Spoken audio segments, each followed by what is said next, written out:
This East Harlem sidewalk scene, even in bitter cold, is like so many places in the city, filled with lots of people and busy storefronts. But look above those, and this is quite different than many city blocks. It's a shame that it is not being utilized. She's among many people here talking about what some call haunted or ghost houses, buildings with active businesses at ground level, but the floors above vacant. Now, this isn't just an issue here in East Harlem. It's also an issue here on the Upper East Side and in thousands of other locations, including here in Midtown. Yeah, that's a lot of vacant buildings. When housing's so tight that less than 5% of homes are available for someone to move in, that's officially considered a housing emergency. But New York City is much tighter than that.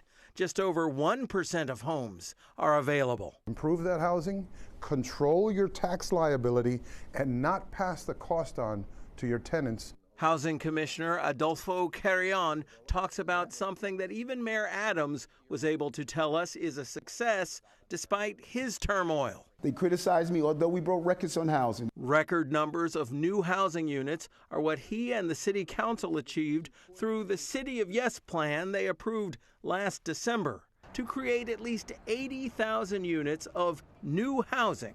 But we also need to protect the existing housing. He says City of Yes is one of a variety of ways the city's working with property owners and developers to create more housing. It's what we wanted to see as a result of the rezoning. Larissa Ortiz, a former city planning commissioner, points to this high-rise under construction where ghost house buildings had been. Rezoning in East Harlem now allows buildings to rise up 4 times higher than before. Living in these buildings, man, it's too much money. How are we supposed to live? We asked the housing commissioner. We house people with no income, full rental assistance for somebody who has no income. He says that despite having record homelessness, the city's committed to housing people at all income levels. That's based on what's called Area Median Income, or AMI. So if you take what the city's highest paid people earn, along with people not earning anything, and the 6 million adults in between, the middle point is the AMI. It's $139,800 a year for a family of 3, according to census records, or 2 parents making about $33 an hour. But the City of Yes requires 1 of every 5 new apartments to be priced much lower, where someone making about $13 an hour can afford the rent. But even if the program creates 80,000 new units like it predicts, there will still be fewer homes than people needing housing.